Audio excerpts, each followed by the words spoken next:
Hey folks, Jared here with Direct Igniter.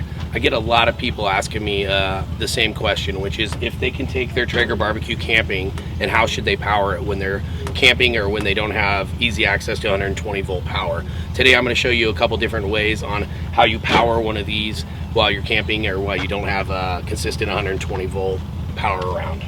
So in order to power a Traeger, you need at least 300 watts of power. So the easiest way to do it would be to grab one of these power inverters and go ahead and take your power inverter, hook it up to your battery clips. They click on like this.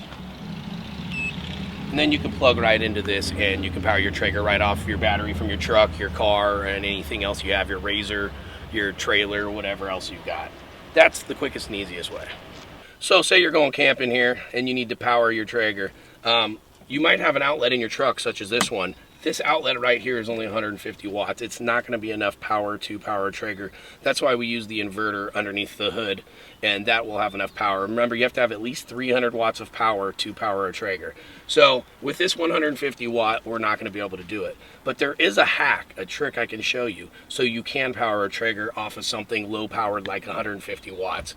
So what I have to do is take my igniter and unplug it. The igniter on the Traegers has 200 watts of power. So if I unplug it, I eliminate 200 watts of power from that Traeger. It will only pull around 50 watts. So you can take your truck and a thing like this, plug it in. What I'm gonna do is go unplug the igniter on my Traeger and then I'm gonna manually light the barbecue.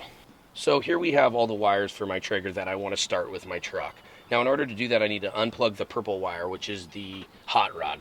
This purple wire right here connects to the hot rod. What I'm going to do is just disconnect that wire. What that's going to do is it's going to make this barbecue pull 200 watts less than what it normally would. And that is going to make us be able to use it with the 150 watt power that is on the truck. So you can do it, you just got to manually light it. I'm going to show you how to do that right now. So now that you have your hot rod unplugged, all you need to do is manually light the barbecue. And it's an easy process. To do that, you just want to get down into your burn pot here.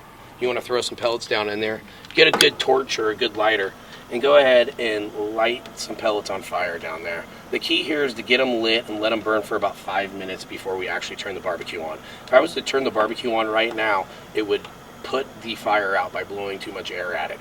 So what we want to do is let this burn for about 4 or 5 minutes. After 5 minutes, I'm going to turn the barbecue on and we should be good to go.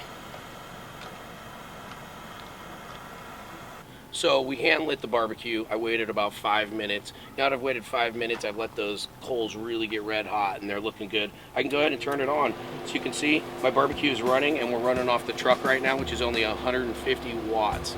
And we're able to run this 300 watt barbecue just by disconnecting that hot rod. So if you want to go camping and use your Traeger, feel free, you can definitely do it. If you have a small inverter, you're gonna have to disconnect the hot rod. If you got a big inverter, you can run it like normal. Remember, you need 300 watts or more to run one of these guys.